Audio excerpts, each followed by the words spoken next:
Do you think, though, that he could make sense playing right alongside Lindor as a potential Mets target? Well, 100%. There's talk in the industry about Correa signing as the Mets third baseman. That's there. You have to wonder if that's a fit. I mean, salary-wise, Steve Cohen can afford to do anything he wants, but you're talking about locking down.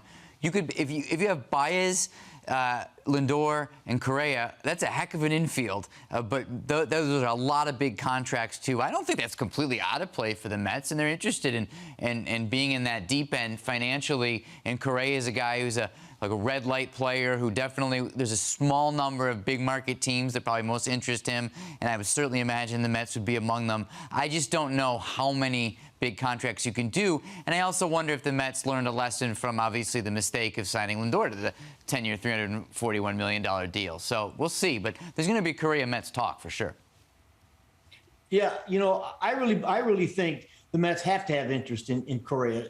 First of all, whether you may not sign Baez, Correa may be your second baseman if Lindor stays at shortstop. And you know what? This is where the new ownership makes an impact. You know what? It's going to be a big contract, but you know, you're the one who said, "Hey, look, I plan on winning, and I plan on winning soon." And these are the good players, and just no matter who they are on the free agent market, it's going to cost you some money.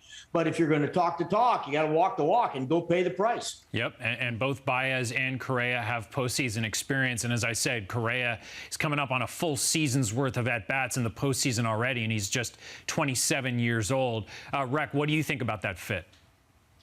I'm not so sure. I mean, look, I understand exactly what Terry's saying there, and he's right. I mean, adding this guy, he's a great player. He would make your team better. At the same time, you know, and the Mets did say they wanted to win soon. But I also think about some of the other things they said in those same press conferences when they said they wanted long, sustained success. And when I start thinking about that, and I start putting together some of these deals that they've already given out to Lindor, and that, you know, whether or not DeGrom, you know, takes his opt-in, and whether or not, you know, they sign another big deal like this. They've got Cano on the books for another 2 years. You add some of that stuff up, and it really puts you in a hole later on, you know, 8, 9, 10 years down the road. I know that's a long way away, but if you're going to think long, sustained success, you have to be ready and willing to make decisions that affect your long-term success as well. And this is one of those decisions. If you give a guy that much money in that many years, I don't know how you can be successful when those guys are 35, 36, 37 years old.